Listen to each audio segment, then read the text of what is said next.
last you have arrived. Cackling laughter bursts like mad lightning from her withered lips. This very old woman. She looks to you, Devil. Neville Daggerson. As I live and breathe. And she looks... In the flesh and all that? She looks to you, Pitch. Surathos Pantasis. She looks to you, Nigel. Nigel Wundkora. And she looks to you, Farah. Farah Felmir. Mm. And she looks to you, Helen. And Helen Terra. I am not surprised your friend Osdredson is waiting outside, yes? He's not far. How you know name? My eye can see many things. Would you like your fortunes read, travelers?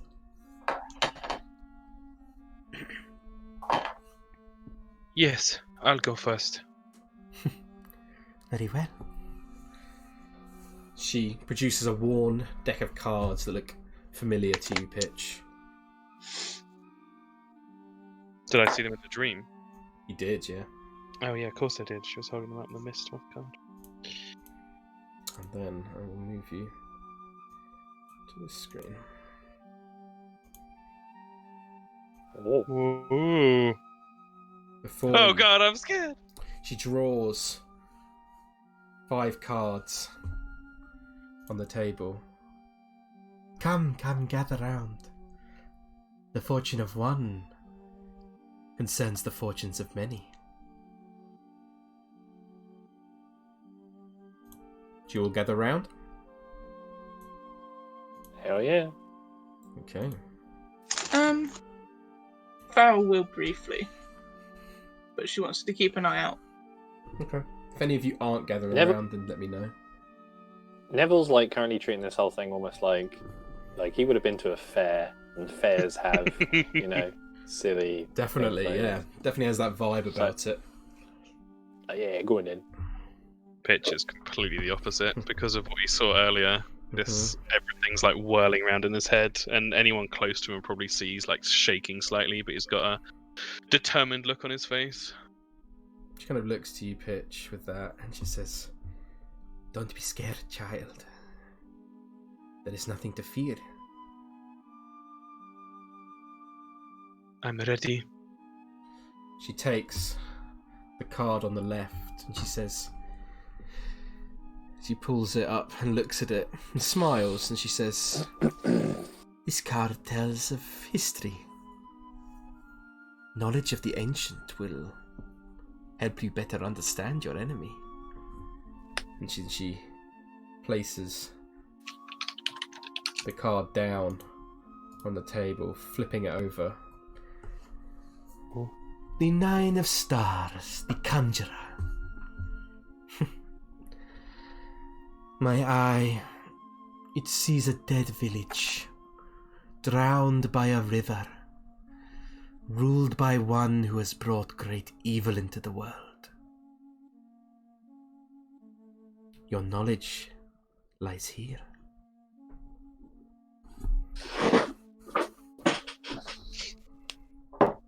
She then turns to the top card, places a finger on it and pulls it up towards her and looks at it, smiles again. This card tells of a powerful force for good and protection, a holy symbol of great hope. And then she takes the card, flips it over. Oh. The Master of Coins, the Rogue. She kind of looks to you, Miss Neville, and she says, "Perhaps you will like this one, yes?" Ooh, is that me? I see a nest of ravens, Mr. Daggerson. There you will find your prize. Oh. She then looks the card on the right. She pulls it up from the table, looks at it, kind of grimaces slightly. This is a card of power and strength. It tells of a weapon of vengeance, a sword made of sunlight. And then she flips the card over on the table. The One of Swords, the Avenger. This treasure lies in a dragon's house, in hands once clean and now corrupted. Ugh, so much scribbling. Pitch would react more to that one than any of the others. And he kind of like, his hands bunch up at his sides, and his jaw clenches, and he just says, "Keep going." She then looks to the bottom card, and she picks it up. This card sheds light on one who will help you greatly in the battle against darkness.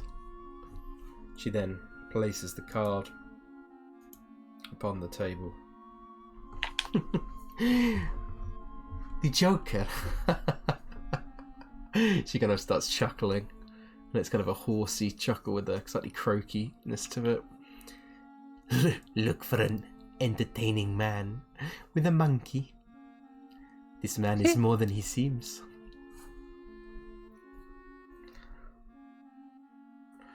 And then finally she looks at the last card. Looks kind of more sternly. And takes it with a very cold expression on her face. Your enemy is a creature of darkness, whose powers are beyond mortality. This card will lead you to him. And she places it down on the table. The Executioner. I see a dark figure on a balcony, looking down upon this tortured land with a twisted smile. It's Blam.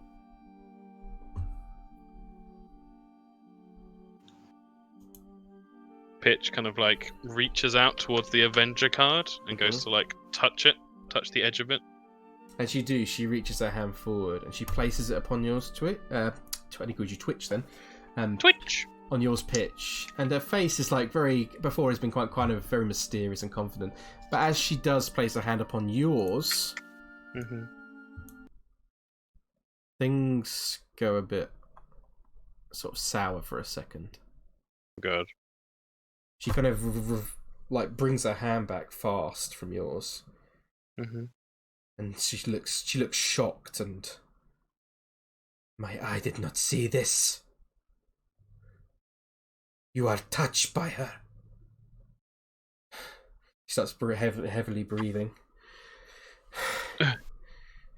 By who? You are touched by the mother. You should leave. Please. I was not prepared for this. Pitch looks kind of shocked and he's stuttering, but he goes to start like moving backwards. I'm sorry. Please leave. I was not prepared for this. Pitch pushes past everyone and stumbles out of the tent. And is just breathing heavily outside. The rest of Neville you takes a swig of his drink and she's like, can you do it again? I didn't like that one. She kind of steadies herself for a second, closes her eyes, and has this grim expression on her face. And then kind of shakes her head slightly and regains her previous composure. The cards lay as they fall, Mr. Daggerson. Well, can't you just pick them up again and do it again? Your fortunes are told. Fate but guides you. Where's the one about gold or love or something, you know? Your future does not lie in either, Mr. Daggerson. At least, not in the immediate future. Perhaps if you follow this fate, it would lead you to which you desire. All right then. I'll do that then, I suppose. She smiles once He more. leaves. This, like, she opens her mouth and it's kind of like a few teeth missing at the back, and a bit of a toothless grin almost. Farah just gives this woman an untrusting glare and just walks out. Yeah. I assume Nigel and Helen follow Pitch. Yeah, Nigel would. Yeah. Okay. I will take you back